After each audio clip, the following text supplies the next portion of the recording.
The Dave Hooker Show. A presentation of Off the Hook Sports. Objective insight, expertise, top guests. Available on YouTube, Apple, Spotify, and the Off the Hook Sports app. Download now for free. Also available on offthehooksports.com. I compute and obey. Now to Dave Hooker. Ready. Welcome. Here we go. He's Caleb Calhoun. I'm Dave Hooker, and we have an absolute ton going on as Tennessee, depending on when you're watching this, is on the practice field. And news that despite some early struggles, which you would expect, that Nico is looking a little bit better, and I think that's a real positive. Now, I have been told that Tennessee is tinkering a bit with his mechanics, which doesn't surprise me. He had a bit of a sidearm delivery, but that Nico's looking pretty strong in this particular week 2 of practice, and there might be a few tweaks that we've been asked not to talk about. So there you go. It is spring, but certainly Tennessee has the option of doing a lot of different things. So coming up, we will talk about Hendon Hooker as it is pro day for the Vols. How much can he gain? Also, the fact that suddenly he's talked about as a top 5 draft pick. Of all the things that were very difficult to believe that happened last year, including the number of wins, including the fact that he was a real Heisman candidate, even though he didn't make the trip, that might be the most shocking one of the 3, Caleb. And I don't know if this is posturing or smoke screens to try to get other people to move up and pick a quarterback at that spot. But oh my, Caleb, for him to be even flirting with the top half of the first round, I just think is incredible. And I'm very, very happy for that young man. Yes, I'm excited to get into that with him. It's still very, very up in the air where he can end up because other boards have him still as a second round pick, low second round. Some are even saying high third round. Mike Tannenbaum is the one who had him in the top 5. For those who don't know, Mike Tannenbaum I like him, but when he was a GM. Speaking of, give me some history of Mike Tannenbaum because he's suddenly all over ESPN, and I'll be really honest with you. I know his name, but is he the type of guy that you think would say this to get attention? Because if so, it's working. Well, put it this way.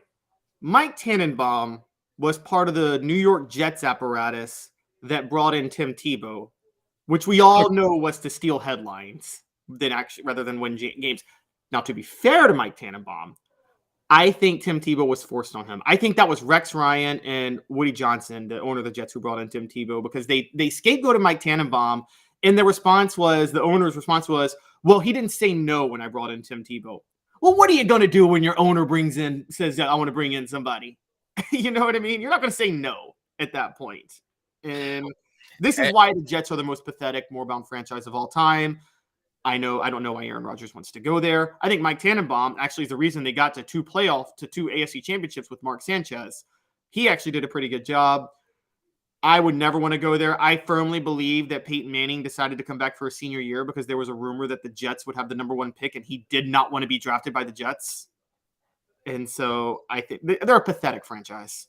Well, I mean, they are, but they may be on the verge of doing something here with Aaron Rodgers. We'll see. Things change. I can remember it wasn't that long ago the Green Bay Packers were thought of in the 80s of a pathetic franchise. Who remembers the name Steve Mikowski, the Magic Man? And so your programs can turn around. Maybe Tannenbaum was the reason that they weren't that good. I don't know. We don't know what goes on behind closed doors. Tannenbaum was the reason they were in the playoffs only 2 times the last 20 years. You might well be right. But he is certainly making some noise. Mel Kiper thought it was the most absurd thing he had ever seen. He tweeted that out. He didn't say absurd. He said it would be the most surprising pick that he has seen in, I think, 25 or 26 years. The longest draft analyst in America, Mel Kiper. Yes, who looks just like the Blue Falcon, if you remember him. Do you remember the Blue Falcon and Dynamite? I do not. How many? We should play a game for every reference Dave has every day that I'm like, I don't know that. Yes, I think you bat about 50%, about 500. I think you do a pretty good job of that. All right, I'm gonna just start throwing in some like mid 2000s hip hop references for Dave every day and see if he gets it. You lose me at about 2001. I can go ahead and tell you when Okay. you'll lose me. That'll be about it. So pro day for the Vols today, as this is a special group. And a lot of times I think fans don't really care, Caleb, about what guys do in the pros other than a Peyton Manning or a special sort of player. But when they do special things at Tennessee, I think it means a lot for fans to see them go on and have success. And I think that's a pretty cool thing. So we'll get into all that. Hendon Hooker's mock draft selection. Also, Tennessee near the bottom of the SEC in returning production. And Josh Pate has Tennessee off of his top 10 list, which I thought was surprising. And a little bit of baseball as the major leagues open today. Who's the best UT baseball player ever? I want to ask that question because I right before the show started, I said, Caleb, I think it's pretty simple. I think it's this, that, this. And he said, no, I think it's this guy. So we'll get into that. A lot going on, but we start with Pro Day, 4 downs right now. And it's brought to you by our friends at City Heating and Air. 4 downs. 4 questions. 4 answers. The Dave Hooker Show. 4 downs. A presentation of offthehooksports.com. All right, here we go. It's brought to you by City Heating and Air Conditioning. Who has the most to gain from Pro Day? Brought to you by City Heat and Air. Integrity matters. Over 50 years of service right there. And just phenomenal. Knoxville was there yesterday. I'd like to get back in the North Knoxville area. We call it God's country from Powell, but they are there and they service the entire area of Knoxville. You may not need a new HVAC unit. You may just need a part or some Freon. How about that? So go ahead and light up that message board for me. Click the thumbs up. Tell me who you think has the most to gain in Tennessee's Pro Day. So, Caleb, let's start. Give me a list of names that are going to participate in the Pro Day today, and I'll explain what Pro Day is for those that don't know. So here is essentially what Pro Day is. Pro Day is an opportunity to work out in front of scouts. There have been times where Pro Day was inconsequential. Why? Because 3 or 4 dudes showed up, 3 or 4 scouts showed up to look at the Vols. That's when Tennessee's program was very down. There have been other times where there have literally been 50. I don't know why you need 2 or 3 from a specific NFL team, but there have been those times. I'm reminded most of all of the Jamal Lewis year in which he ran the, I think it was a 4.32 40 at 245 pounds, and everybody was like, this is unbelievable. This is wow, maybe 238 if I remember correctly. And it blew everybody away. And I was interviewing Mean Joe Green, who was with the Steelers, a scout with the Steelers, and one guy after another. I think this is going to be closer to that than closer to the times where you only need a small parking lot to get everybody in town. So click that thumbs up button. Let's go ahead and get to 4 downs and maybe more guys. We'll probably throw some more guys out there as well. And I ask you, who has the most to gain out of the players that I'm going to throw to you? So let's start with the guy that we got criticized a little bit for. And that was Jalen Hyatt. Jalen Hyatt had a fantastic season. He ran a 4.4 at the NFL Combine. The Pro Day is huge for guys that don't get invited to the Combine. So you had him get invited to the Combine, but he had a hamstring. He felt the need to run. If I had a hamstring issue at all, or I was an agent, there would be no running at all because you can do it at this Pro Day and it carries the same amount of weight. So Jalen Hyatt, does he have the most to gain out of the group that will be participating? And if you have that group, go ahead and rattle that off for me. I don't think he has the most to gain, but I think he has a lot to gain because Jalen Hyatt. Let's put this part out there with the pro day too.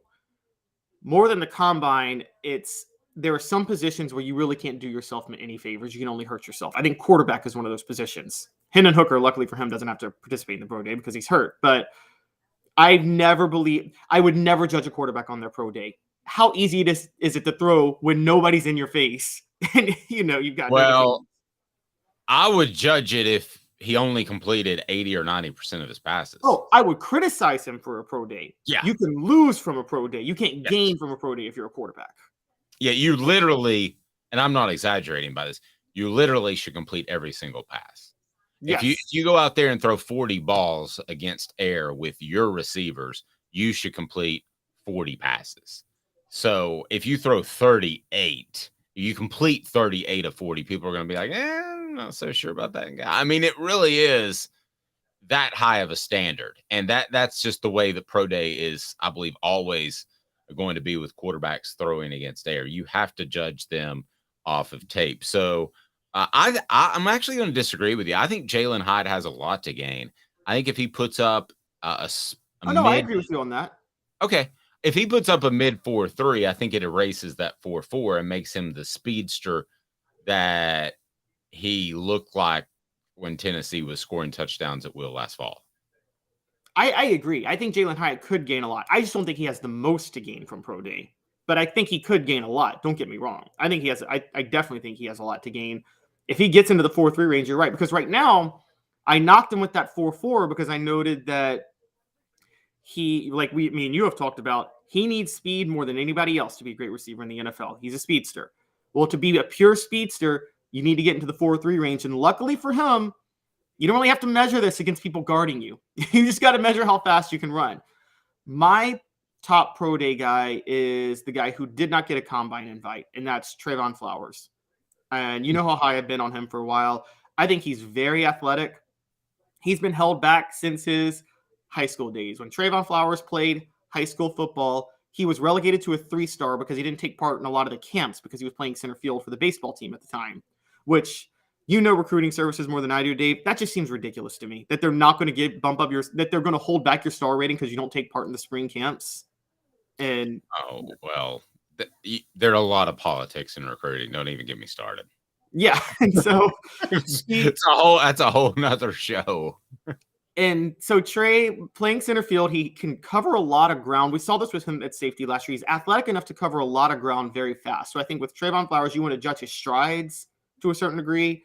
I don't know if his pure 40 time is going to matter as much, but there's certain other things you can judge for a safety that will really help him since he didn't get to take part in the combine because he wasn't invited, because he sacrificed his NFL future to cover for Tennessee's horrible secondary and cornerback play last year. Okay, so we'll kind of adapt a little bit. I went with Jalen Hyatt one. We both think he has a lot to gain. From a source, I was told that expect him to run in the mid 4.3s. I think he'll run at the minimum of 4.38 today. Slightly faster track at Tennessee, but I don't think that's the difference. I think he just had an off day and probably a bad hamstring. So we've mixed up the downs a little bit. We're like that Colorado game where they had a 5th down. So the guy I was going to go with most to gain was Jerome Carvin. Jerome Carvin not invited like Trey Flowers to the NFL Combine, and if he's able to go out there and do some things, then I think he could really help himself. I don't know about you, but I watched him last year. He looked like a NFL offensive lineman, not an elite one, but a good one. I mean, one that can hang on a roster at the very least. Did you not think so? Oh, I thought so. I'm a fan of Jerome Carvin. Jerome Carvin doesn't, for those who read PFF grades, Pro Football Focus grades and analytics, he doesn't grade high in a lot of those instances. But I think he's one of those guys that can kind of disprove the value of PFF grades. But that's kind of the only measurement you have to judge a lineman because stats really aren't a thing for linemen. I think Jerome Carvin, the problem with pro day for me, I think with offensive line, it's similar to a quarterback. I mean, there's just not a lot you can measure with them going up against people for offensive linemen at a pro day. And I think that's the real trick. Offensive line is another one of those positions where, yeah, your measurables matter, but I mean, what game tape, the two positions where I think game tape outweighs the outweighs measurables the most are offensive line and quarterback. I don't know Okay, what you no, agree. What about Cedric Tillman? Third down, Cedric Tillman. How much does he have to gain? 4.54, which for his size is good, but man, if he could get just a 4.49, I know that doesn't sound like a lot. By the way, post on the message board who you are most excited to see in the future in the NFL, because I think a lot of people are excited to see this group. I think he has a considerable amount to gain if he could get in that 4.49. I was told that he probably will run. I'm not sure, but he could sit on the 4.54 that he had at the combine at 37-inch vertical leap. Had that great 10.8 foot broad jump. So I don't think he has a lot to gain, but man, if he could pop it up there in that 4.48, 4.49, that would be a different sort of big receiver to me, speed wise. And I think it would help him by 10 picks or so. I think it would have that kind of impact. I'm with you. I think he has a lot to gain. I don't think he's going to gain that much because I just don't think it's possible for him to gain that much more. I think he gained so much at the combine. That's such a jump. Cedric Tillman has got an advantage. See, this is what hurt Juwan Jennings a few years ago. With Juwan Jennings, he didn't have the measurables that really benefited him, but anybody who watched him play just knew the guy was a gamer. And that was a guy where you plug in the tape. And Cedric Tillman reminds me somewhat of Juwan Jennings with his physical, imposing presence and willingness to win 50-50 balls. But you can't really measure that with measurables. And then Juwan Jennings was held back because COVID, there was no preseason. And so he really didn't get to showcase himself on the field. Tillman, I think, his gameplay outweighs his measurables too in terms of value, but his measurables were so they beat expectations so much at the combine that I don't know if he can do much more at the pro day. Third down, can these guys help themselves at all? Darnell Wright and Byron Young, who had good combines. No. And I say that because Caleb, I would show up in a suit. Yeah, I would do anything. Who's going to be like, I wouldn't draft Darnell Wright after everything he's proven because he didn't do anything at the pro day?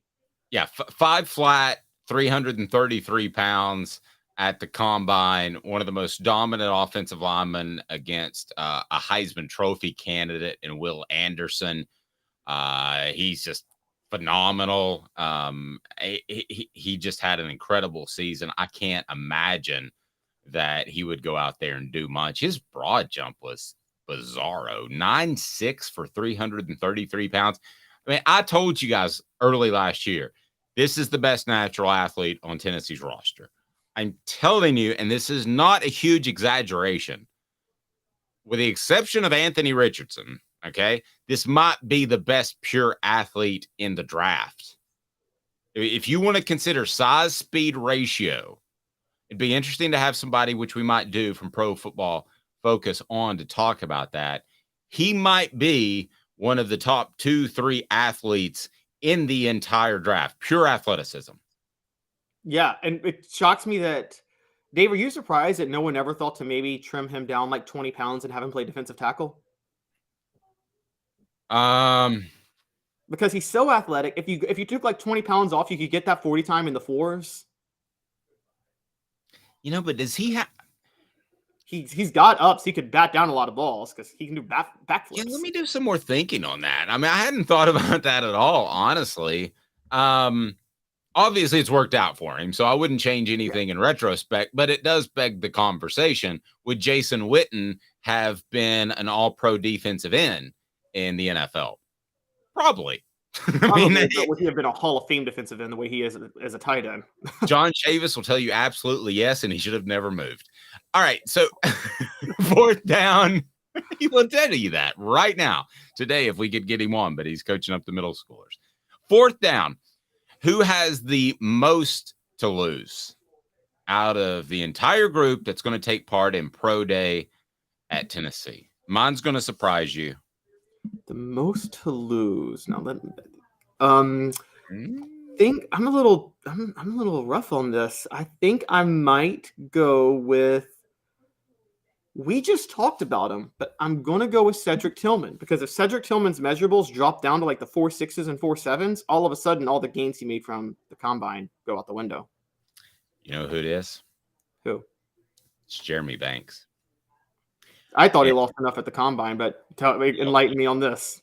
It's not on the field. It's when a scout goes, "Hey, Josh, how you doing? Great season, man. Can we step over here for just a second and talk about some guys? This Hooker guy's good. I like Hyatt. He's good too. Hey, what happened in that South Carolina game with Jeremy Banks?" And Josh Heupel is smart enough to know to be honest with these guys because he wants to help the guys that are good guys for his entire career. One of the biggest mistakes that Philip Fulmer did was sandbagging Jason Witten because he left early. And at that point, Philip Fulmer didn't have any credibility with NFL scouts. So he could tell you this guy's really good, and he wouldn't go higher in the draft. That was a real bad relationship there because of Jason Witten. And I believe Josh Heupel will be honest. I believe Josh Heupel is incredibly honest. I hate it when he talks at press conferences because he's not forthright, but that's different than being honest. And if he says, and what I believe happened, Jeremy Banks before the South Carolina game, man, he didn't show up for a Monday practice, and then he created an issue with Hendon Hooker, and Joe Milton had to get in the middle of it, and then we had to suspend him Thursday before the game, and it cost us a chance at a championship. Is there anything else you need to know about Jeremy Banks? Ooh, that's a round. You're right. That's dropping a round. So this is basically like it's what I used to learn. Now that I'm moved up in my career a little bit in media, when some people started to want to use me as a reference, my people I was close with I used as references were like, you can't let everybody use you as a reference. Because if you let everybody use you as a reference, it looks really bad on you if no one's going to take you seriously when you let somebody else use you as a reference. Wait, somebody used you. I'm not following. So what the concept of, I don't know if have you ever been used as a reference for someone applying for a job? Yes. Yes. So basically, you're kind of taught, well, the minute someone does that for you, I had higher ups teach me, don't let everybody use you as a reference who wants to use you as a reference. Because if you say yes to everybody, you damage your credibility in the industry, and then you're not going to be able to help anybody who you want to actually be a reference for because no one's going to take you seriously. Huh. And I've been very blessed in that everybody that's called about a reference from somebody, they were all great. And yeah, I haven't had that issue either. Yeah, I'm just saying. Yeah, and I was actually taught by my grandfather. It's funny you bring that up. Said you don't ever want to down somebody or burn a bridge. So I said, well, what do you do, grandfather, when somebody calls you about a reference and they weren't a great employee? You just keep it as brief as possible. And I've called about other people to get references, and that's what they do. They go, "Oh, wow. Hey, Dave, nice to meet you." I said, "I was calling about Bob Smith." "Yep, he worked for me." "Well, what can you tell me about him?" "He was here from January 1999 to July 2001. Anything else to add?" "That's about it." You think Heupel might do that then with Jeremy Banks? No, I think he'll just throw him out of the bus. Okay, so let me ask you one last question then with the full because what we're talking about is from a legal standpoint. You actually can't defame somebody, but we're talking about public figures now. So like I couldn't defame somebody. If that ever got out, it would come back on me legally. Okay. So somebody calls you about a reference. Let me ask you this question then, because you bring up Fulmer sandbagging Jason Witten. That happened that was the 2003 NFL draft Jason Witten was drafted in. Correct. Tennessee had a top 5 class in 2002. Tennessee was consistently top 10 classes every year from 93 to 2002. It's funny you bring that up. From 2003 to Fulmer's last class, which was 2008, Tennessee had 2 top 10 classes. That was it. Do you think Fulmer sandbagging Jason Witten, do you think that got out to recruits that this guy might sandbag you and that hurt his recruiting in the future? Zero question. Really? Zero question. You're absolutely right. Yes, because the players are always honest. The assistant coaches are still going to tell you, hey, we're going to get you ready for the NFL. We're going to make sure that you're good to go. But it's the players that really hurt his reputation with players. So the players are going to be honest on recruiting trips. I know a lot of fans don't want to hear this. Please hit the thumbs up button and tell me if I'm crazy or if you think this is ultra revealing stuff, but it's kind of common knowledge to me. But the players will tell you, hey, that Jeremy Pruitt guy's a doofus. You know, they will tell you on the trips because they don't want bad stuff to happen to another 17-year-old after they went through it. What a lot of people don't realize is that both professional and college athletes realize how close they came to going to Georgia or going somewhere else. And they realize that it's a business. So a lot of times they'll be very honest. That's what I think helps Tennessee so well right now is that they can honestly say, this is a program on the rise. This is the program where Josh Heupel cares about you. And that's not the case across the board. So let's go ahead and get to this because this still blows me away. Are we talking about Hendon Hooker in the top 5? What the H? What the? What was he thinking? Release the hounds. The Dave Hooker Show. Keep cool. A presentation of OffTheHookSports.com. So Mike Tannenbaum gave you a bit of history, or Caleb gave you a bit of history on Mike Tannenbaum. He has Hendon Hooker in the top 5. What the H brought to you by Craft Treats. What the H, are you not taking care of your pet? Go to crafttreats.com. Use the promo code OFFTHEHOOK, and you will get 20% off the chill pills, which are CBD infused. They'll take care of your pet's anxiety issue. How about your pet's, I don't know, could have issues with arthritis? They'll take care of that. That's my pet. And also anxiety, storm anxiety, social anxiety. So Mike Tannenbaum has Hendon Hooker in the top 5. Go to crafttreats.com. Use the promo code OFFTHEHOOK to get 20% off the hook. What do you think about Hendon Hooker in the top 5? Is this fool's gold? Is this somebody talking to try to say something a little bit different when everybody's on the Stroud bandwagon? Reportedly, people are getting off the Will Levis bandwagon because he's so arrogant and egotistical.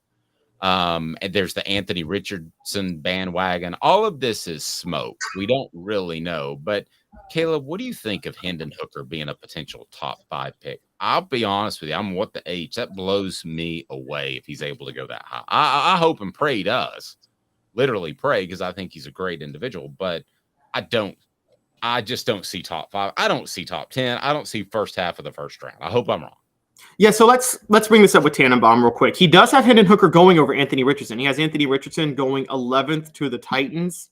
As a Titans fan, I pray that does not happen. I would much rather have Hendon Hooker than Anthony Richardson, and that's not just because that would be so cool if he went to the Titans. Go ahead.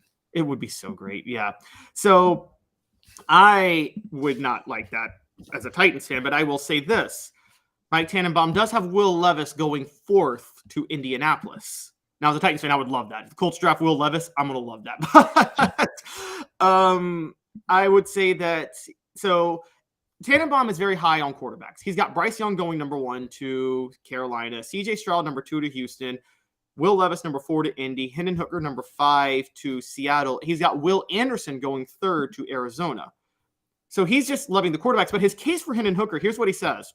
And I can't disagree with him on this. He says, Hendon Hooker's really underscouted right now because he's coming off a torn ACL in his left knee. But he's got I love his strong arm and 6'3" frame.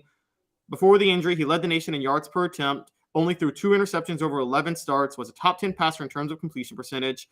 And then he says, I see a potential franchise quarterback who can lead an offense. And he brings this up. This is the Seahawks, by the way, that he has Hendon Hooker going to. The Seahawks recently re-signed Geno Smith. We know, you and I both agree Hendon Hooker's a project. And we know Geno Smith is not a long-term plan for anybody. And we also know that they don't want to deal with a diva like Russell Wilson ever again. Exactly. And Hendon Hooker is the antithesis. He's the exact opposite. Antithesis. He's the antithesis to a diva. Now, Geno Smith used to be a diva. By the way, Mike Tannenbaum, I think, was one of the guys who, I think Mike Tannenbaum drafted Geno Smith to the Jets. Maybe it was after Mike Tannenbaum. I don't know. Don't quote me. But Geno Smith used to be a diva, but I think he's kind of matured now to a certain degree. Which, Oh yeah, he took a smaller contract, which no quarterback does now. I mean, Yeah. Lamar Jackson's a great example. right, exactly. And so I think Geno Smith is look. Some people mature late, and when they do, you can rely on them. And I think Geno Smith may have turned into that. But what is he? 33. That may be me. Go ahead. Yeah, honestly, I said this. I would never have been cut out to be famous at 25. I would have said so many things that got me in trouble. But Well, I agreed. Not for you, but for me. Go ahead.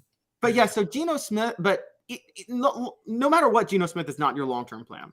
So Hendon Hooker, we know he's a project. Sit 3 years, develop in the system, come out at. I mean, he'll be 27 then. I know that's a little bit later than your average quarterback, but I think he's more than willing to do that. And I think he'd still have a lot of athleticism and ability in him. And we know Pete Carroll is willing to work with a quarterback like him. So I don't think this is as crazy as people think. The only reason it might be a little crazy is that, look, it's more likely than not that if you want Hendon Hooker with the 5th pick, you're going to be available with Hendon Hooker in the 2nd round. That's what I was going to ask you. With Tannenbaum, is this a value thing, or is this where he thinks he'll go based off team needs? Because there are 2 different mock drafts, right? There's just who you think is the best, and then where you think somebody will fall. Because I'll go ahead and tell you, my top 2 picks would be Will Anderson, pretty easy. And then I would go Bryce Young. Those are my top 2 picks. After that, we can have a debate about what you need at 3. Maybe you need a quarterback. Maybe you need a defensive end. Maybe you need an offensive tackle. But so is he basing this off what people need, or he just thinks he's the 5th best overall player, given that he plays quarterback? I think it's probably 5th best overall player. Because there's also, yesterday there was Jordan Reed, another reporter, did his own mock draft, and he did a full 7 rounds, and he had Hendon Hooker going 55th overall to Detroit.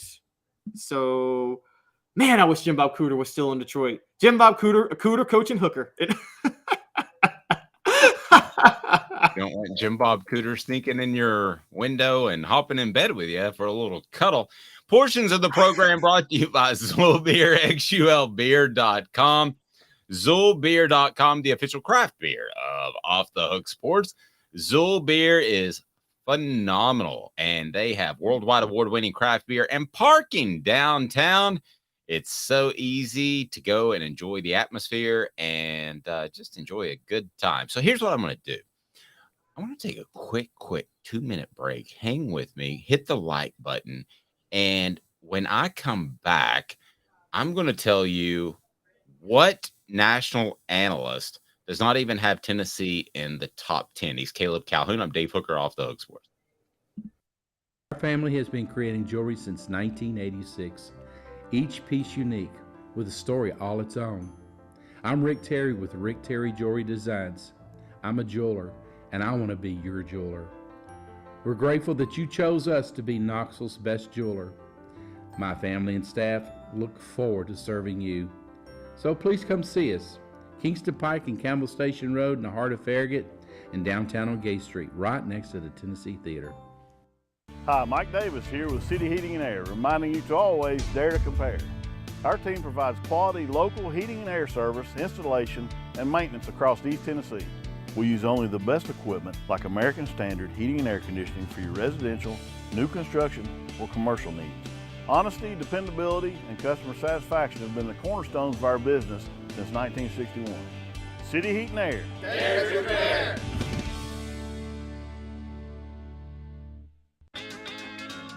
Craven Wings has the cleanest, healthiest wings in town. We pride ourselves on our slogan, always fresh, never frozen. Come try us and discover the difference yourself. New location now open at the markets at Choto. With all that sun, sand, and salt water, the beach is a very relaxing place. Unless you wear contacts. Ow! Open your eyes to the best the beach has to offer with LASIK vision correction from Campbell Cunningham Laser Center. Ah. Do you want to own the more that owns every job? Then get to Vassey Lawn and Garden in Cleveland and get you a Toro. I'm David Vassey, here to talk to you about Toro. With a Toro Zero turn, you'll get more out of every minute and you'll reach the finish line faster. At Bassey's, we like to say, no matter if you're mowing 3 acres a week or 11 lawns a day, homeowners and business owners alike find confidence in equipment they can trust from top to bottom. Bassey Lawn and Garden, Highway 60 North in Cleveland. Man alive, it's worth the drive. Today's tough question. Take a side. Take a stand.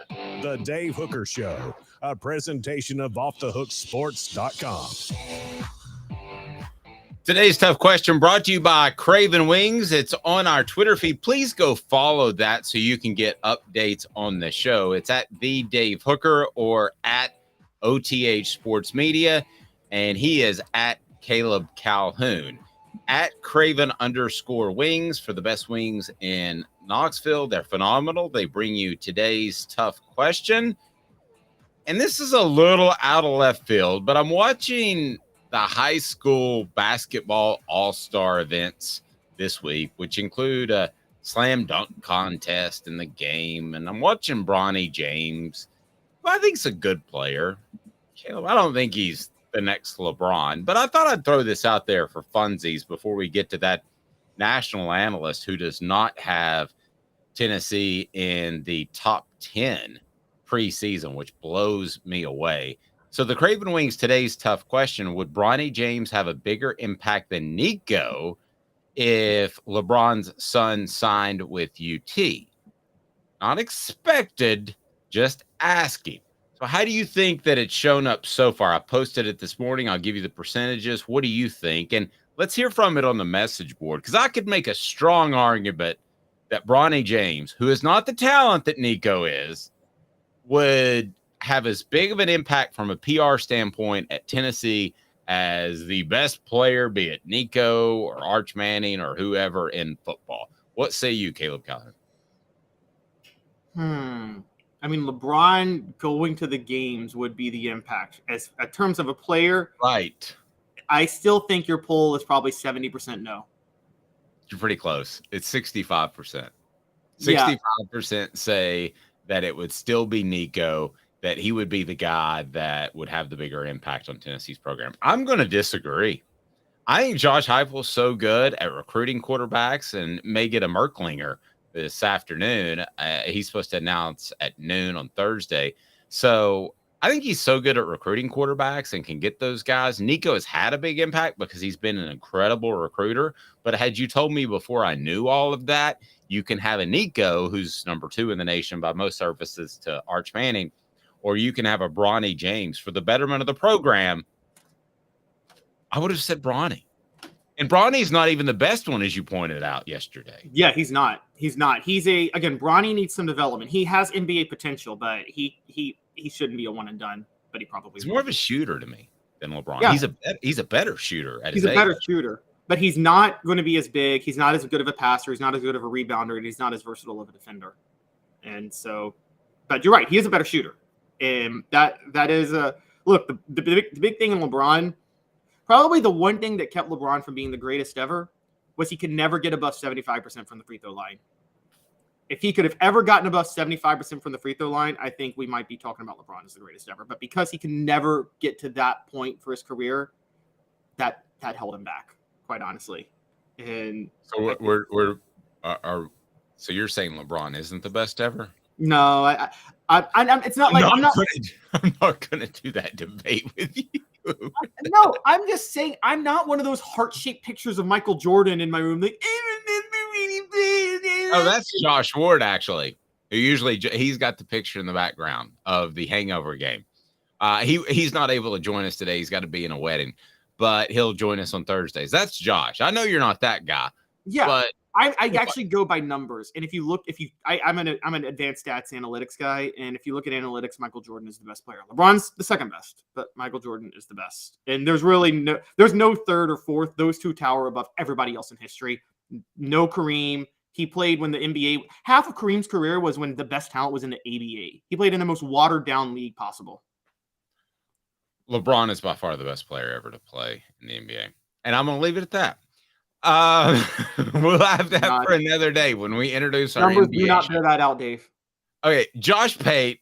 Let's get rolling on this. Josh Pate leaves the Vols off the top 10 list.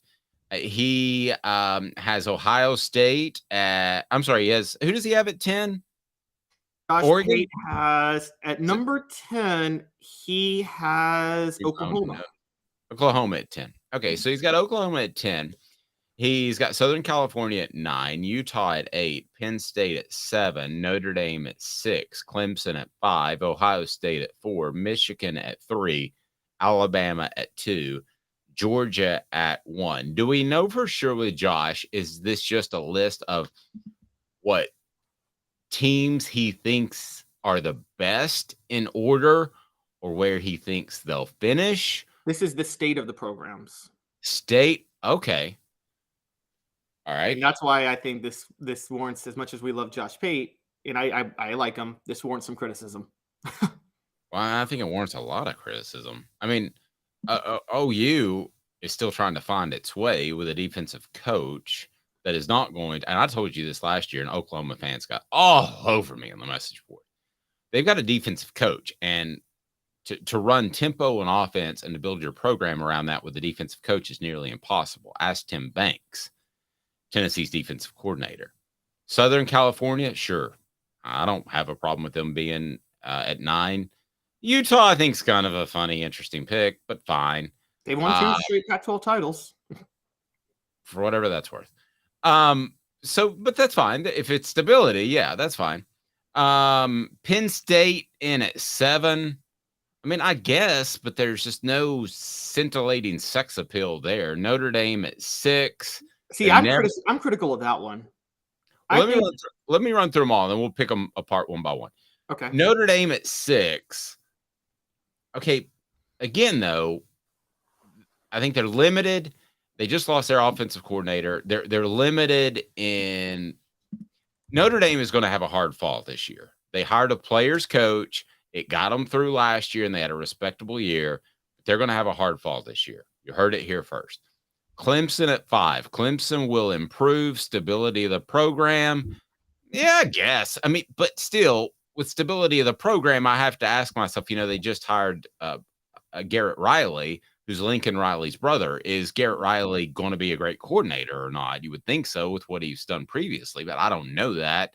At Clemson, I don't know if Dabo Swinney's going to look over his shoulder. I wouldn't think so. Ohio State at 4. I got that.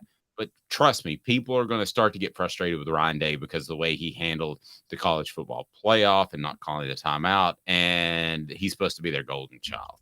It would be kind of like Tennessee hiring Philip Fulmer and Philip Fulmer not having success early. Well, it's very similar to Philip Fulmer not winning a championship until 98. People were frustrated that they got another Johnny Majors that would knock on the door, but wouldn't ultimately win a championship, which he did. So he was able to erase that. Michigan at 3, stable, sure. Alabama, and then Georgia at 1. All right, who would you have Tennessee above on this?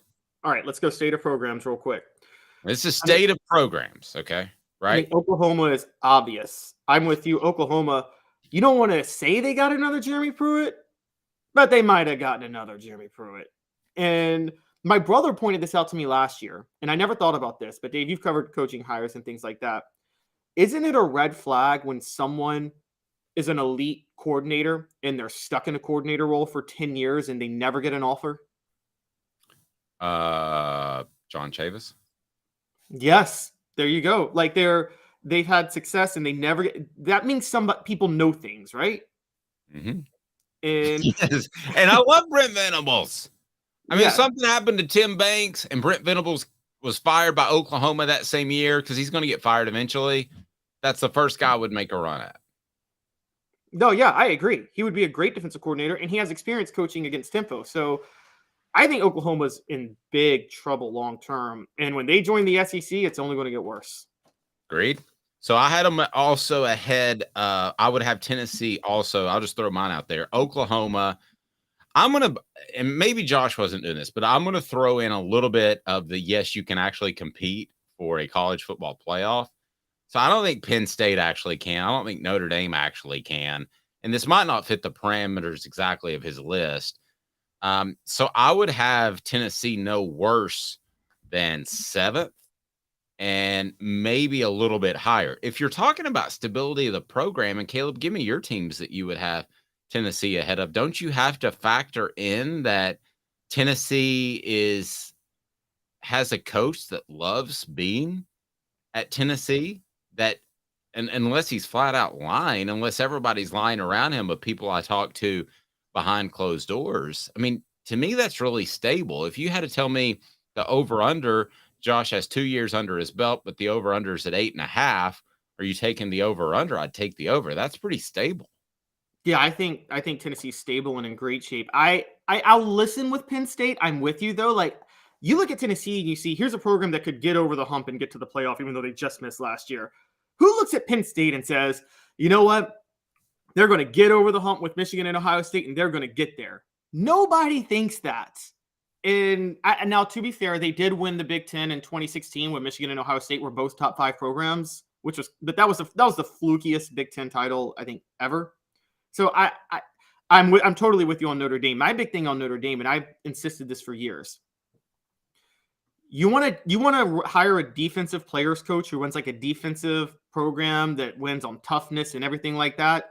You better be the program that can get more talent than anybody else. Notre Dame's never getting more talent than anybody else. If you're a Notre Dame, you need a creative offensive mind.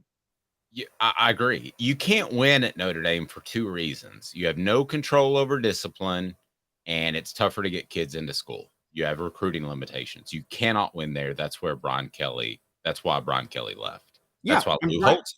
This is nothing new. This is almost 40 years old. And Brian Kelly's a creative offensive mind. And by the way, I think we all know that Urban Meyer would have preferred to go to Notre Dame over Florida if he could have actually gotten them to loosen some of these standards that they had. But you couldn't, and they never will. Exactly. And this is why they're going to be stuck in perpetuity.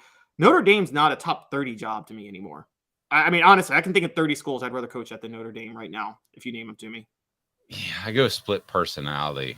Like, I've got the little Notre Dame guy on one shoulder, the little leprechaun on the other shoulder. I've got reality. I'm like, Notre Dame, not a 30 job. That sounds crazy, but you're probably right. Yeah, not a top 30 job.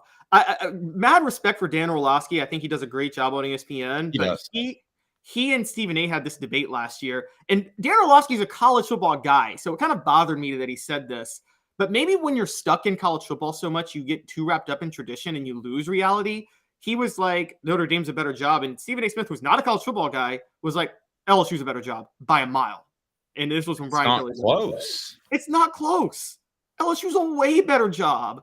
And so, yeah, I think Notre Dame, I don't think Notre Dame's a top 30 job, the state of the program and now that they don't have a creative offensive mind. And by the way, guys, I'm saying that Tennessee can't just hire a bland Kirby Smart, Nick Saban that wins with defense and running, because they're never going to get the talent Georgia or LSU could get. They have to have a little bit of creativity in their offense. But boy, do they have that with Josh Heupel. And I think LSU's probably a top 5, 6, 7 job. I think LSU's a top 1 job. It's a top 1 job. There's LSU and then there's every other job. I'm with you along the lines of thinking. I wouldn't put it quite there, but I'm pretty close. It's pretty good. I mean, it's pretty hard not to win there with the amount of talent. So who would you have ahead, or who would you have Tennessee ahead of Pate's list? And it's brought to you by Campbell, Cunningham, Taylor, and Hahn. Campbell, Cunningham, Taylor, and Hahn. I had my visit yesterday. No glasses, no contacts, love and life. It is phenomenal. Campbell, Cunningham, Taylor, and Hahn. Vision correction, whether it's cataracts or whether it's you need LASIK like I had, or you just need the regular old checkups. They can do that at their vision centers. Campbell, Cunningham, Taylor, and Hahn, and they're local.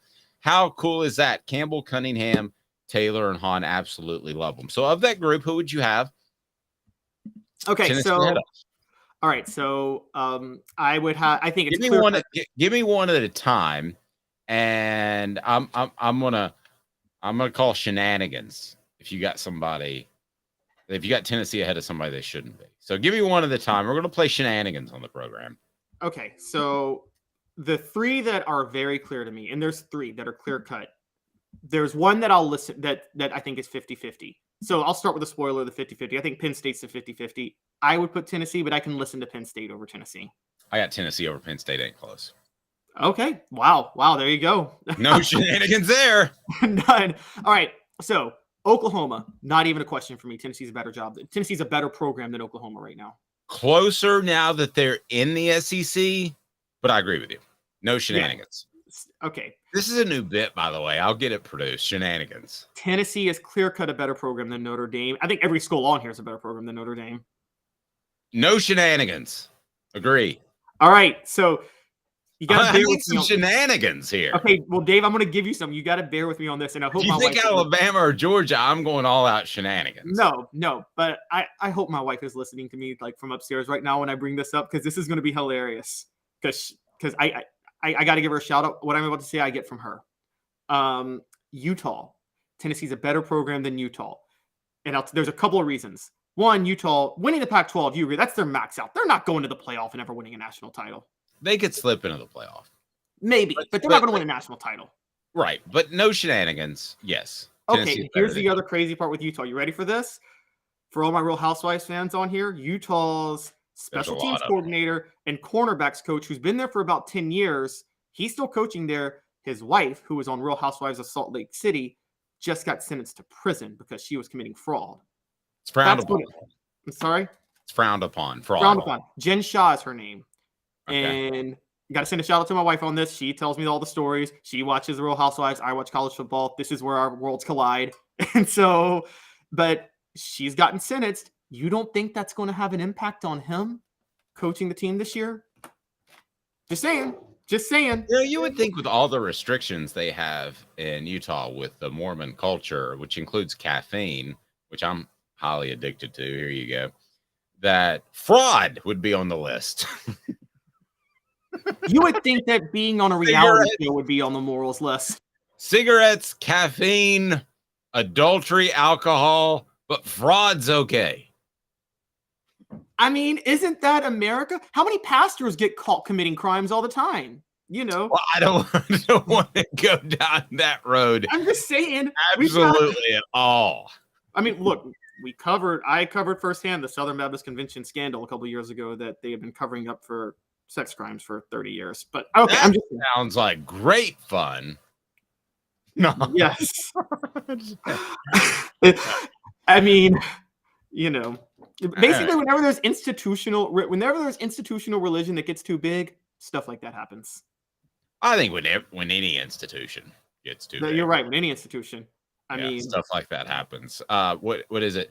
Nothing corrupts so absolute as absolute power. By the way, the Craven Wings poll continues to roll on. The Craven Wings Today's Tough Question brought to you by Craven Wings. And I was at Craven Wings, got some to go, and it really was craving some rings right now. Man, it was very good.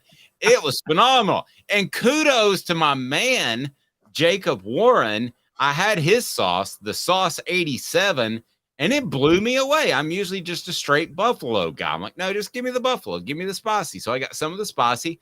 I got some of Jacob's Sauce 87, and it was absolutely phenomenal. Phenomenal. And it had this lemon flavor. I can't wait to eat more for like a brunch here momentarily. But the Craven Wings Today's Tough Question. Would Bronnie James have a bigger impact than Nico Iamaleava if LeBron's son signed with UT? Not expected, just asking. Nico, 68%. Bronnie for PR gets just 31%. I'm kind of impressed that I even got that much.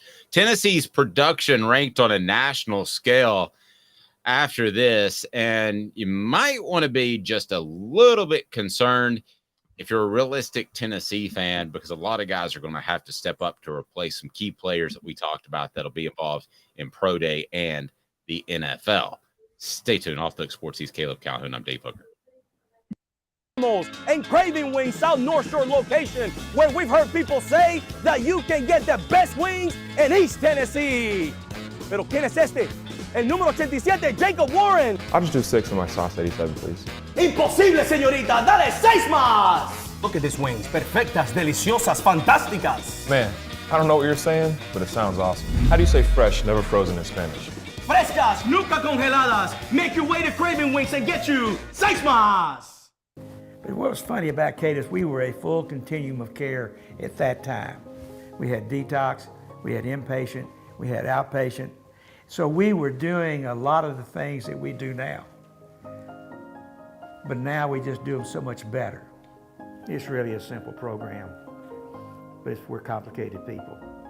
I am what I am, and now I got to do something about it. You can take your life back. Call Cadis today. Got cataracts? We can fix that.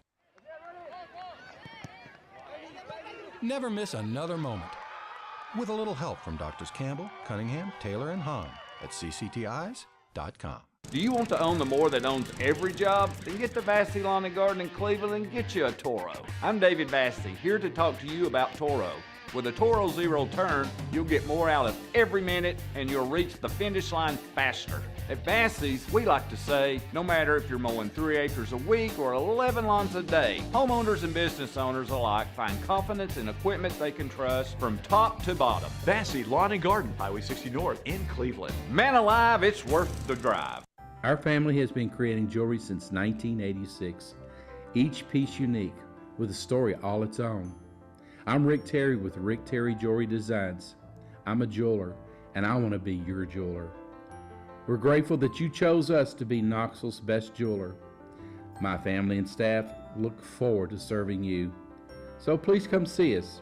Kingston Pike and Campbell Station Road in the heart of Farragut and downtown on Gay Street, right next to the Tennessee Theater. Objective coverage. Hey, that's new. If we get caught, we're going to jail. The Dave Hooker Show, a presentation of Off the Hook Sports. YouTube, Apple, Spotify, and the free Off the Hook Sports app. I'm going to need to see some identification. Back to Dave Hooker. I'm going to do a roll call on our chat board. Go ahead. I think we're having trouble with the chat board. We got a ton of listeners on board, but for some reason, I don't think our chat board's working. So if you're on board, say anything on the chat. If you're on board, know that I'm not ignoring you. We've had this issue with the chat board before. So I don't want anybody to think I'm ignoring you. Portions of the program brought to you by Vassey Lawn and Garden. Man alive, it's worth the drive. Vassey Lawn and Garden, whether it's Knoxville, Nashville, or Chattanooga, they've got the industrial mowers that you need, commercial mowers that you need. Residential as well. They're in Cleveland. Man alive, it's worth the drive. Toro, count on it. And who should Tennessee count on? Because there are going to have to be a lot of players step up to replace a whole lot of production. When we start talking about guys that are going to be in pro day, you're talking about Tennessee's best defensive player in Byron Young. You're talking about Tennessee's most productive player on offense, and that is Jalen Hyatt. You're talking about their most productive offensive player, Hendon Hooker. You're talking about their best offensive lineman in Darnell Wright, and it ain't close. So Tennessee has a ton of production to replace. That's something that Athlon touched base on recently. So as far as production in the SEC, returning offensive production, Tennessee 57%, returning defensive production, Tennessee 69%. So really more defensive production than a lot of people might think by using Byron Young, but the offensive production at 57 tells you that Tennessee is truly a running football team, as crazy as that sounds. So you start including Jalen Wright, and you start including Jabari Small and other guys that they've had, Ramel Keaton at receiver, but mostly I think it's talking about the running game. Tennessee is at 57% is pretty remarkable considering they lose the Blitnikoff winner and a guy that would have been a Heisman Trophy finalist had he not gotten hurt. Yes, the concern for Tennessee is there's good losing talent and there's bad losing talent, if that makes sense, because the two teams below them, Texas A&M and what do you mean by that? Sometimes we in the media, when we project college football teams before a year, we overvalue returning talent or undervalue lost talent. Below Tennessee are Texas A&M and Vanderbilt. They are the two that return less production than Tennessee. Well, if you're Texas A&M, you're probably glad you don't return a lot of talent because you were horrible last year. This is the addition by subtraction. Classic example of this, Dave. When Tennessee lost Michael Munoz, many who covered the team didn't really care because we all knew Aaron Sears was better. Oh, yeah. And yeah. No, I mean, I respect Michael Munoz. I think he's a great individual. I think he had chronically bad knees when he showed up to Tennessee, and we have no idea what he would have been, but I still think he was overrated because of his dad's last name. So some of the other schools that do have returning talent, let's start with the offensive side. Ole Miss, LSU would be number one at 81%. That's a little bit scary, I think, for the West, because that was a team that was really disheveled to begin the season and put it all together. So that's on offense, 81%, but yeah. Oh, did I say defense? Sorry, offense. So that's 81%. Ole Miss, 80%. And then after that, you have Missouri returning offensive production at 77%. Vanderbilt, 73%. Go ahead and check them out because they're both horrible.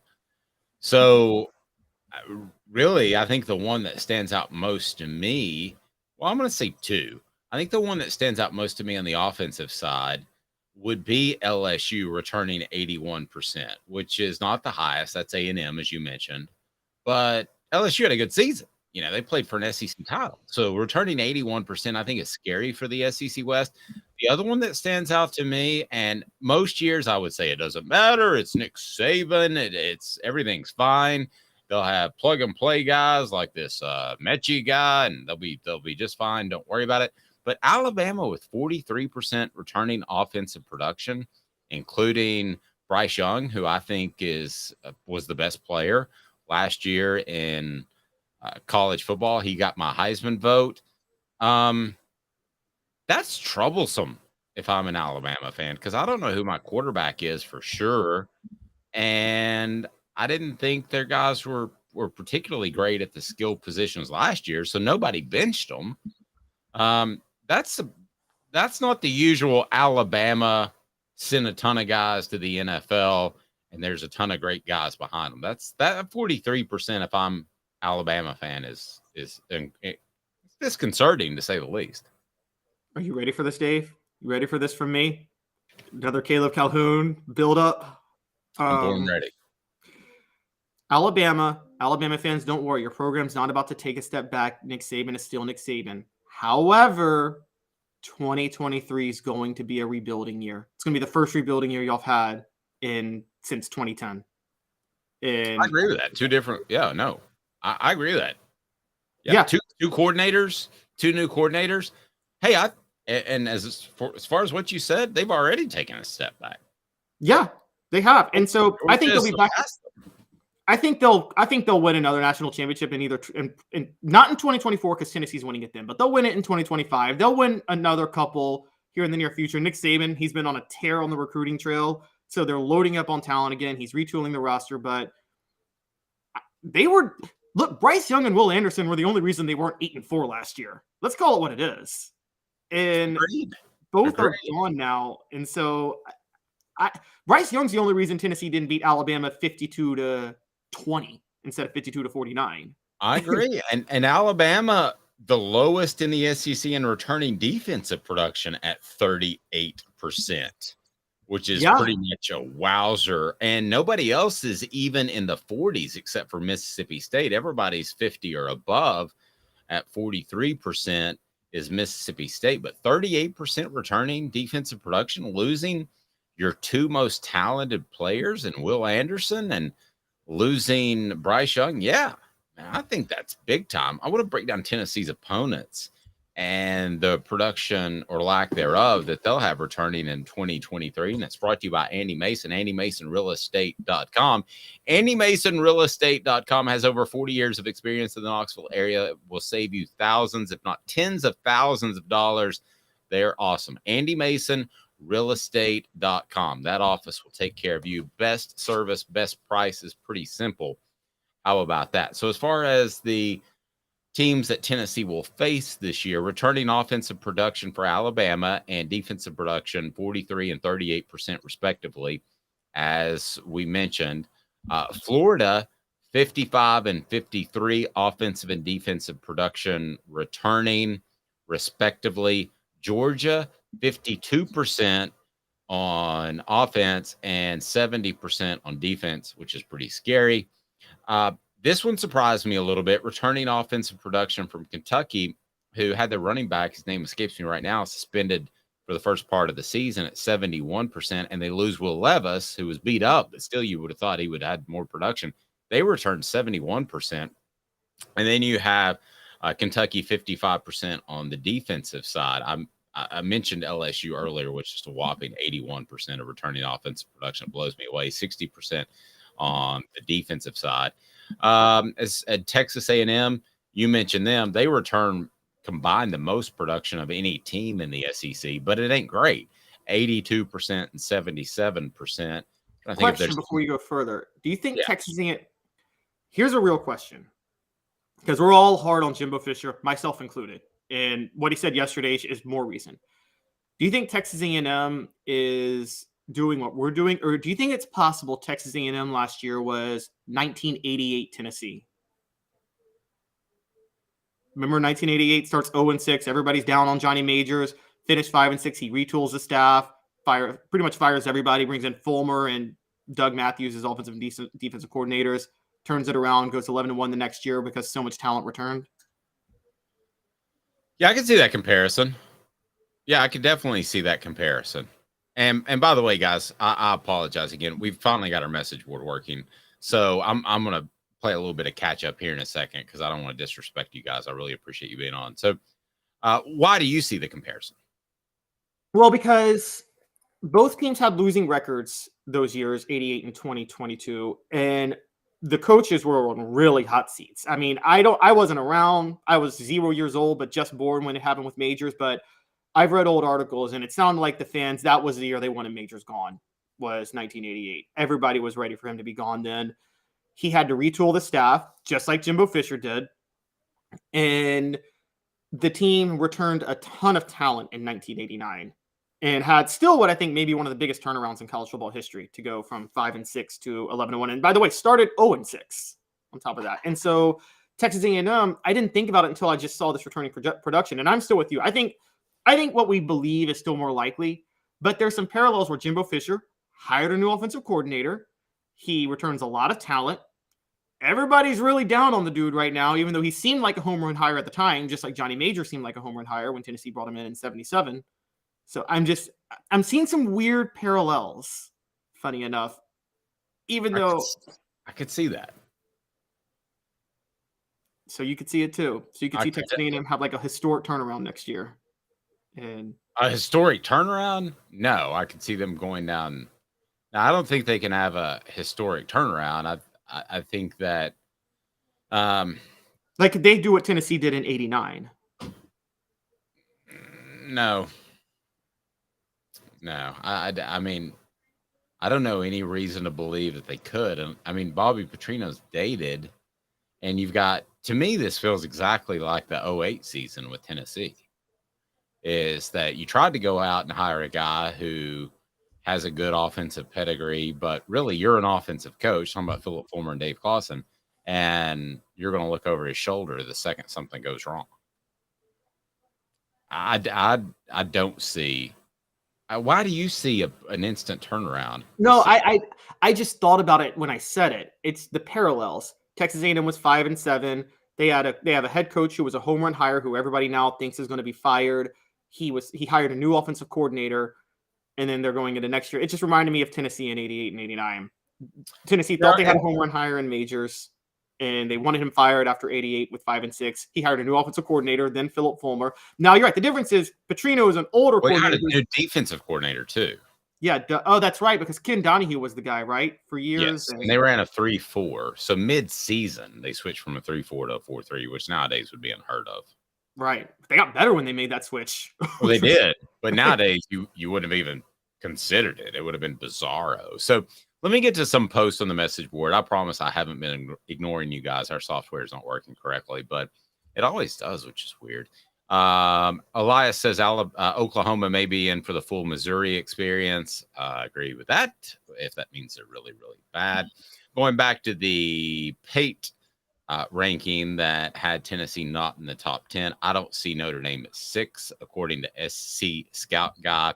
South Carolina played even with him in that bowl game. We were starting 4 walk-on players, and that's coming from a South Carolina perspective. Totally agree with you. Travis says state of our program is top 5. I agree. And Travis says LSU's top 10. Caleb's got him number 1.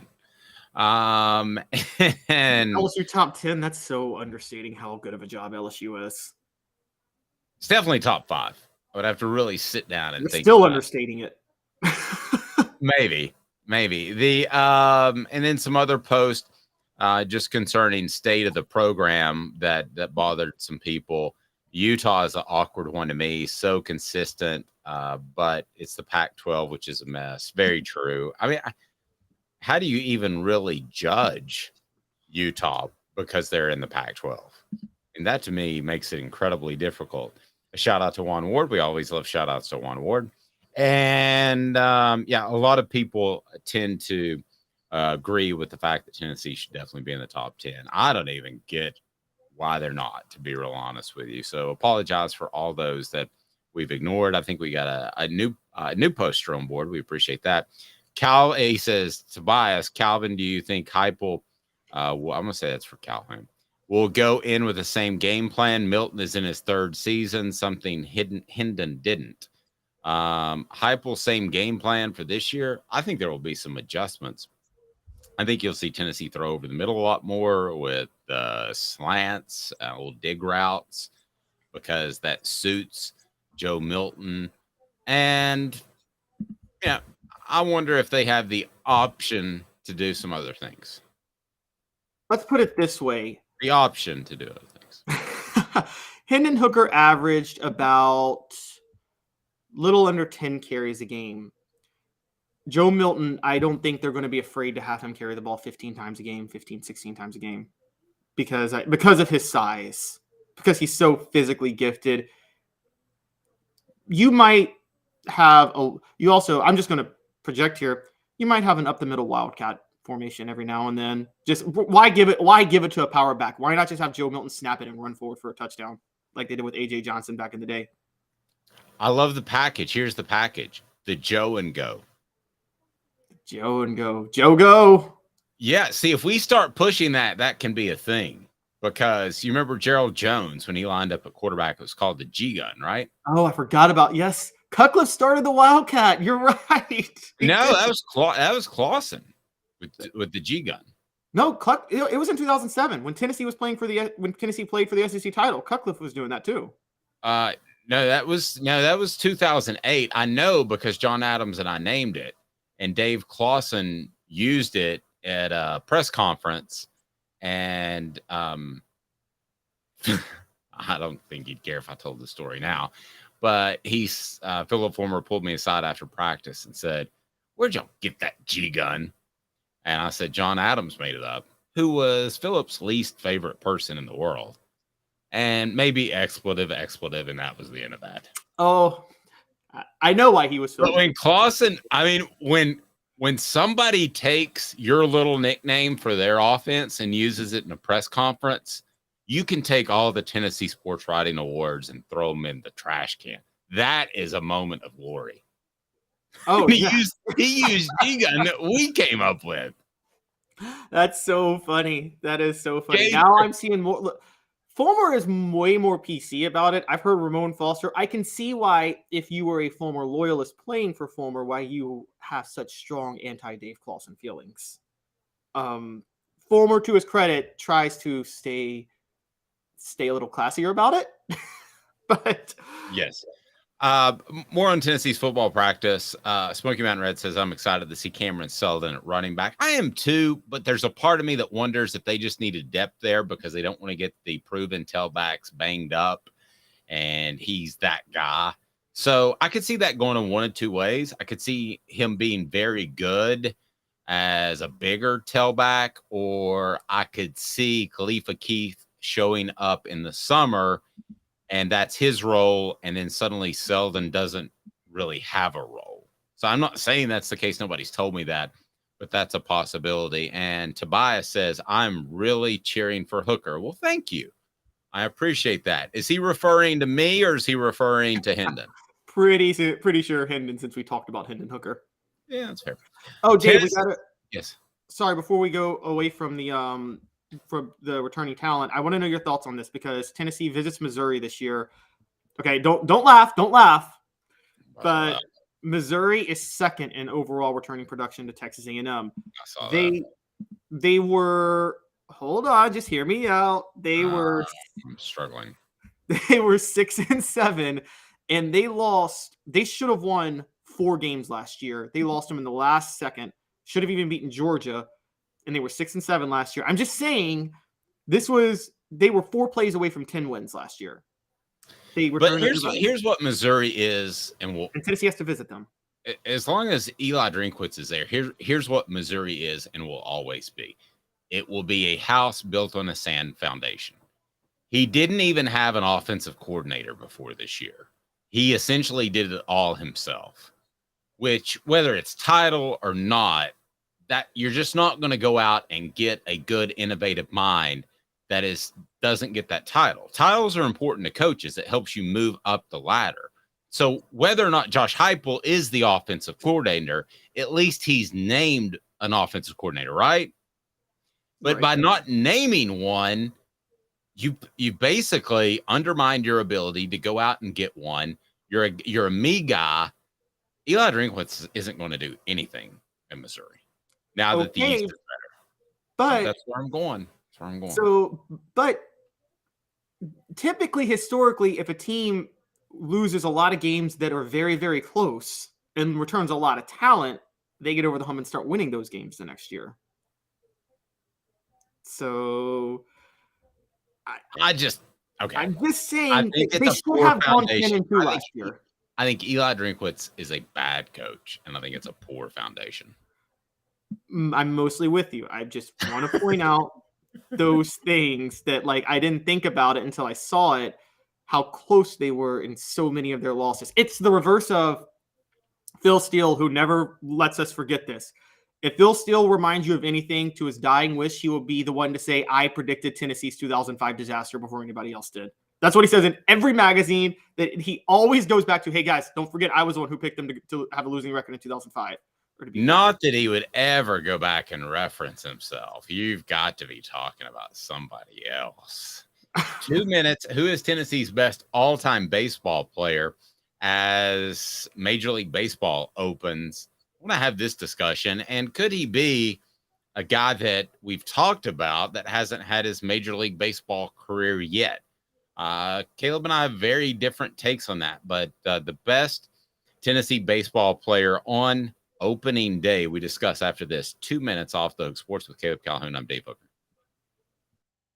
I know you like the heat. You got to try my signature sauce 87.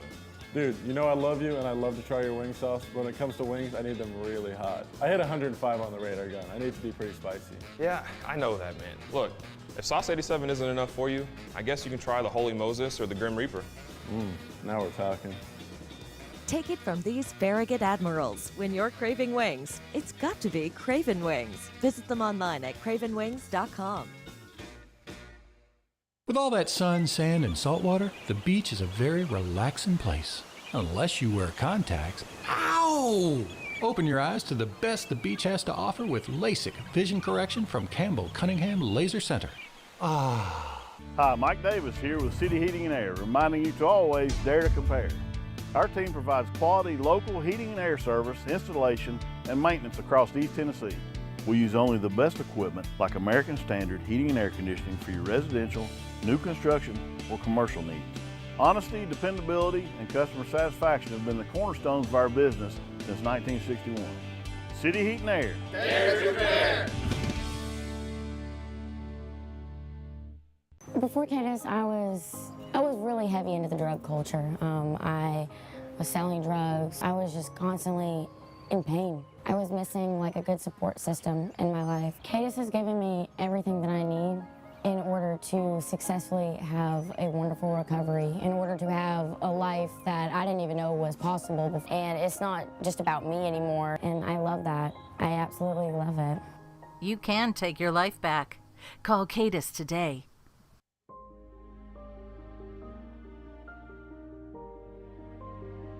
Our family has been creating one-of-a-kind pieces of jewelry in West Knoxville since 1986.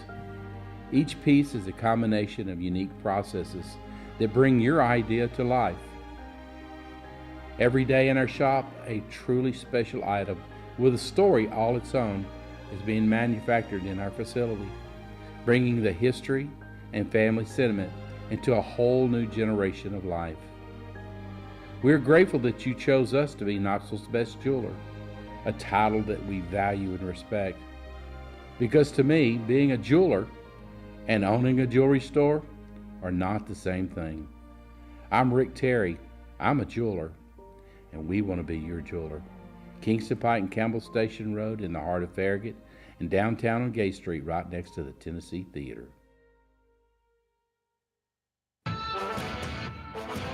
A college football tradition like no other. Yes, sirree, boys and girls. Or a guy that just won't leave. Wow, that is sad. The Dave Hooker Show, YouTube, Apple, Spotify, and the free Off the Hook Sports app. A presentation of Off the Hook Sports.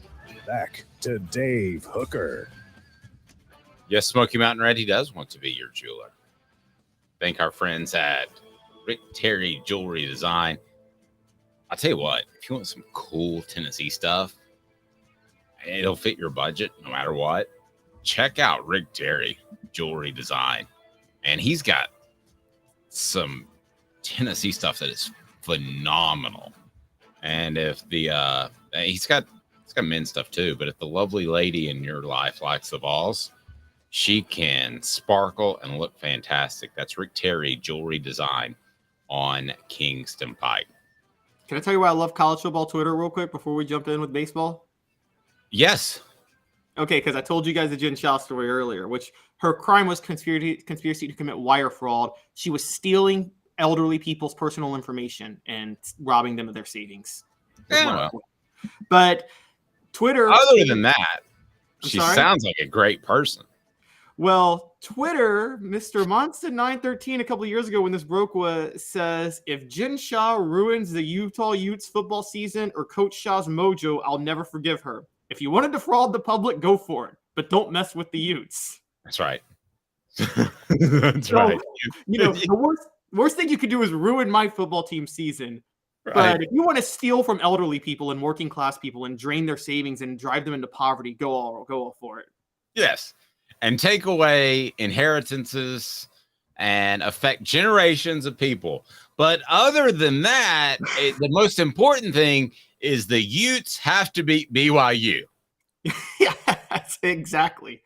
Is that what we're saying here? You have to be the champion of the Mormons.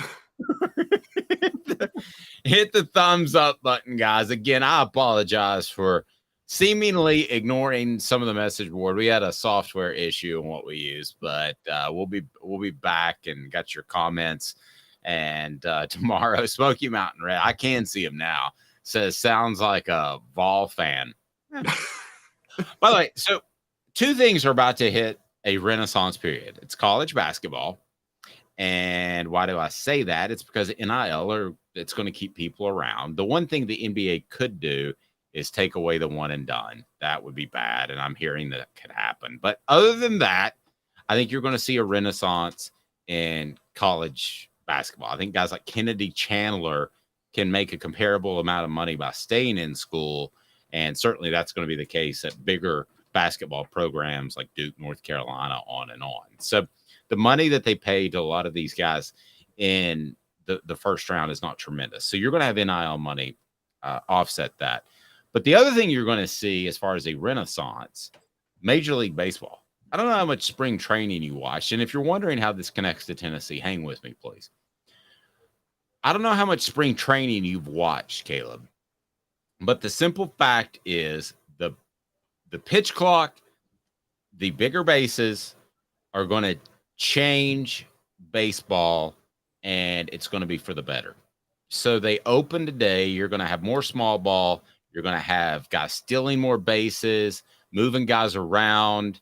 It's just going to be a better game. It's not going to be swing for the fences or strike out. Hey, I struck out 150 times last season. That's okay. I mean, it used to be that was embarrassing. Now it's like, no biggie. So I wanted to ask this question on opening day.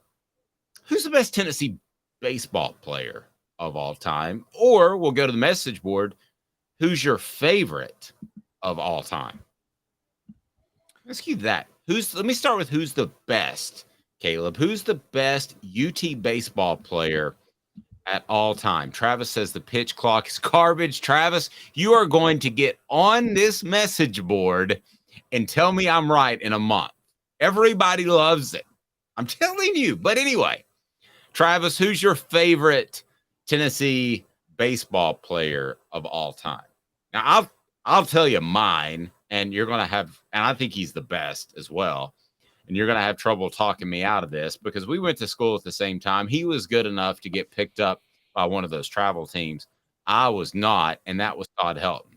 I was outside of his room on spring break, or is it senior trip? I guess it must have been senior trip because that's when the Major League Baseball draft is. When he got picked by the Padres the first time before he came to Tennessee, and there were so many people in the hotel room that I was not able to congratulate anybody nor see anybody. I was outside the room, and I was like, oh, let's just go party elsewhere. I think it's Todd Helton, hands down. Not only at Tennessee, but at the Major League Baseball level. He pitched. He was a great hitter. Tennessee is nowhere close to what they ended up doing, which is make a College World Series run in the early 90s without him. Is there somebody else I'm missing, or do you have some competition for Todd Helton as the number one UT baseball player of all time? So it's going to be hard for me because I will tell you straight up that Todd Helton, it's really hard to debate him because offensively alone, just as an everyday player, by that standard alone, you could say he's the best player of all time. There's some debate on that. But then when you add the fact that he pitched, and he actually, not only did he pitch, but he has a career ERA of 2.24, which is third all time. And he pitched over 100 innings. So it wasn't like he didn't pitch a lot, and he pitched a complete game in a College World Series game and won. I mean, how can I compete with Todd Helton? But I'm going to throw a couple of names out there. Here he goes. So, offensive everyday player in college that has an argument over Todd Helton is Chris Burke, who led Tennessee to the 2001 College World Series. He was the 10th pick by the Astros in the draft. Never panned out in the majors. Never panned out. But he was a great college player. Can't take that away. The other one was a teammate of Todd Helton's, R.A. Dickey. Heck of a pitcher. Very good. And he had as much to do with them going to the College World Series as Todd Helton did in that, I guess, 94 year. That would be it. And I can't take away from R.A. Dickey, but those two are the two that I would listen to take over Todd Helton. And I told you before the show I was going to take Chris Burke over Todd Helton, and then I did a little more research as the show was going on, and I'm like, oh, wait, Todd Helton's third all-time in career ERA, and it's not like because he pitched like one inning or something like that. He's just third all-time in career ERA, and he's the all-time leader in career home runs. Like, I got a better one for you. I got a real argument for you. Okay. Condrich Holloway, shortstop. You got to remember he's splitting time with football too, which he was pretty good at football. And in case you didn't know, batted .353. He had a hitting streak of 27 games. That's still a record at Tennessee. Holloway was Montreal's first pick and the fourth player selected overall in the 1971 Major League Baseball draft. Instead, he went to Tennessee. That guy was an incredible player. He was selected to Tennessee's All-Century baseball team. He's the only Tennessee student athlete named to 2 all-century squads in both baseball and football. I know that our eyes did not see it in person, but Condridge Holloway, Todd Helton, Chris Burke, I think that's your trio. I think that's the end of the list as far as upper tier. And I'll be honest with you, may disagree with you a little bit on this. I would have Holloway and Helton on the first tier and Burke, the number one person, on the second tier. See, the hard thing for me for Holloway is, you know this, I know this, but you know it more because you actually watched when this was a thing. If you say I'm so old that I watched Condridge Holloway play, I'm going to be very upset with you. I am not. I did not say that. Okay, did I say that? Did I say that? No, but it felt like that's where it was going, the old man talk. Before sabermetrics came into play in baseball, we could only judge fielding by eye test. And shortstop, like Hall of Famers at shortstop, are oftentimes, that's one position. That's one of 2 positions in baseball where you're willing to sacrifice hitting for offense, for defense, because it's so crucial. Catcher's the other one, obviously. Catcher and shortstop are the only 2 where you're willing to sacrifice offense. So you have to rely on the eye test a lot at shortstop. Neither one of us watch Holloway play shortstop. I can't give him over Chris Burke offensively. I just can't. Okay, I understand, but this is also the day and age of there's more offense in college baseball too. I think you would agree with that. So that kind of works in Holloway's favor a little bit. But here's the other thing: the hours spent preparing for football when he could have been in the batting cage in the offseason. You know, what is his upside? How much better could he have been as a baseball player? And he was already very, very good. Now, R.A. Dickey is in this conversation, Travis. And then a guy that Mr. Jones picked up, and I'm not just saying this because he was one of the very first guests on Off the Hook Sports, but it's Ben Joyce. Could this guy, you know, he's already had, you worry about a guy that throws that hard, talking about 105 miles an hour. You worry about a guy that could have elbow issues, but he's already had the Tommy John surgery. So you would think that ligament's good and tight. Could he be, I know this is taking a big leap, but could he be a Mariano Rivera type of closer? That to me results in a long career because you don't throw as many pitches. You're dominant. Other than the power hitters, the media loves those guys that come in the 9th inning, like Major League and Vince Vaughn style. And what was his name? Ricky Vaughn? Sorry, Ricky Vaughn. I think he could end up being up there in 10 years from now when we're celebrating the 10th anniversary of OffTheHookSports.com. It's possible.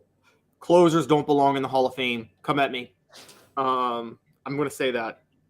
Mariano Rivera got all first place votes. No, it was ridiculous. He got more first place votes than Griffey, which was insane. No, he didn't get a second place vote. He got all first place votes. He doesn't belong.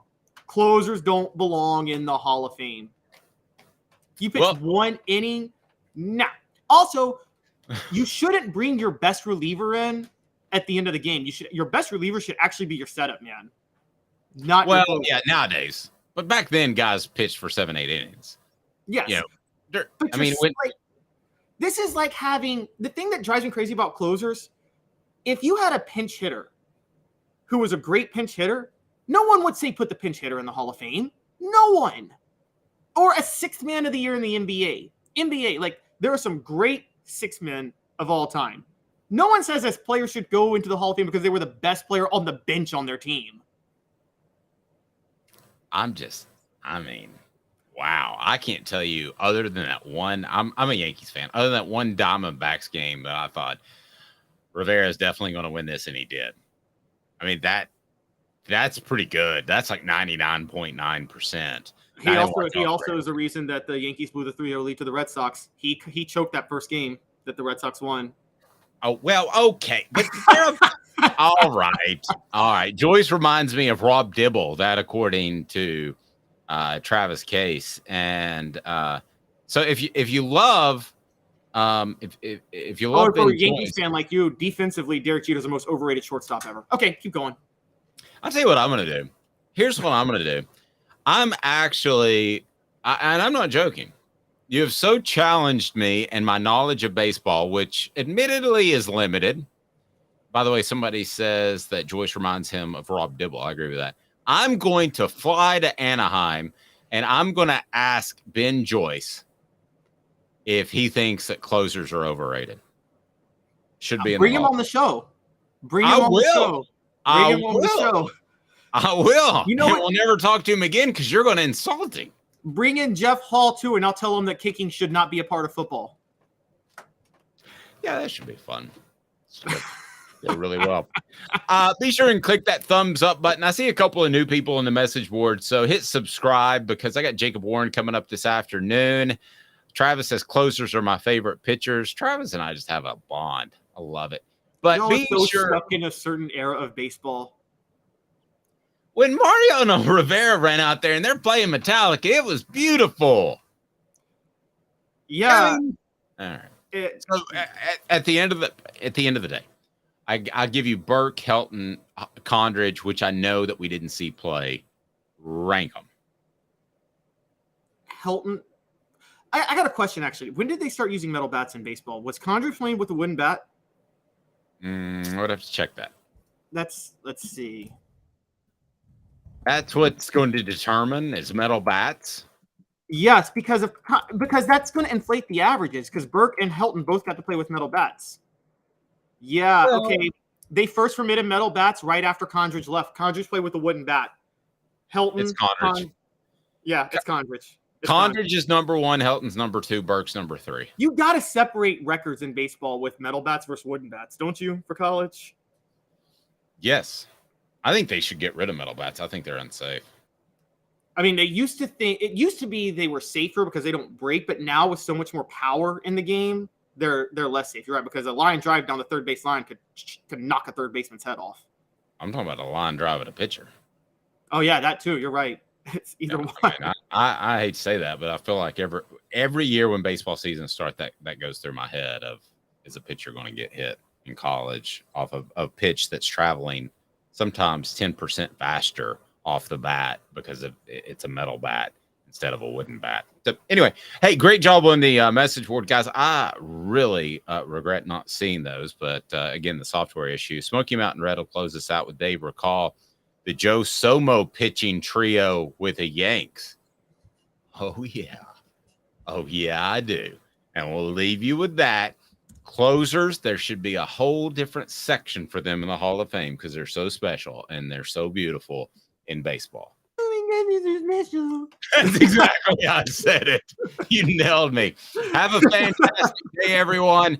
We'll have some reaction from Merklinger, who is probably going to commit to Tennessee. Look forward to that. He's Caleb Calhoun. I'm Dave Hooker. And tomorrow, it's a Football Friday with Fred. Fred White will join us, and I will tell him that Caleb says that closers and safeties should not be in the Hall of Fame.